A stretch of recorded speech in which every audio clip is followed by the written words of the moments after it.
नमस्कार, श्री वैद्यनाथ पंचांग के श्रृंखला में आपका हार्दिक स्वागत है। हम लोग सप्तम कालरात्रि की चर्चा कर चुके हैं, जो नवदुर्गा का सप्तम रूप है। अष्टम रूप महागौरीति चाष्टमम।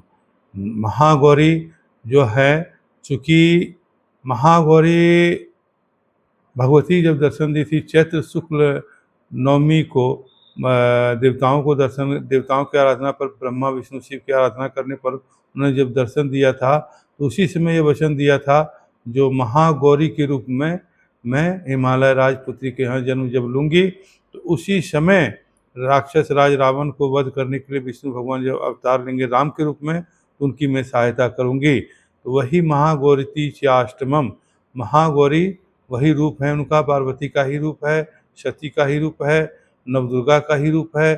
चूँकि अलग से कोई है नहीं, महाकाली, महालक्ष्मी, महासरस्वती, तीनों शक्ति जो है त्रिगुणात्मिका, ये वही नवदुर्गा भी हैं। चूँकि नौ रूपों की हम लोग चर्चा कर रहे हैं, और वही 10 महाविद्या भी हैं।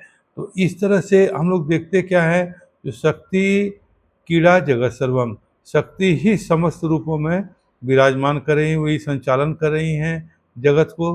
उनका विभिन्न विभिन्न रूप है। तो महागौरी जो है वही शिव की पत्नी भी हैं, स्कंद माता भी हैं, गणेश जननी भी हैं।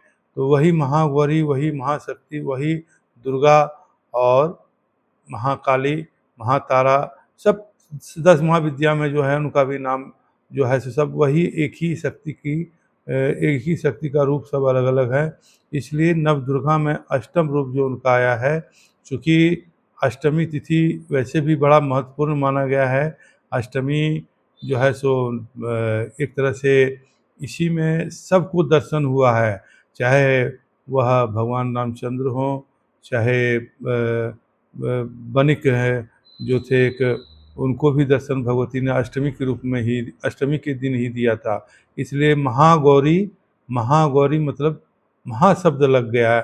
तो यहाँ जो है सो महाशक्ति का दर्शन होना, अष्टमी तिथि, यह एक जो है सो अष्टम रूप भगवती का श्री वैद्यनाथ पंचांग के इस अंक में इतना ही। जय बाबा वैद्यनाथ।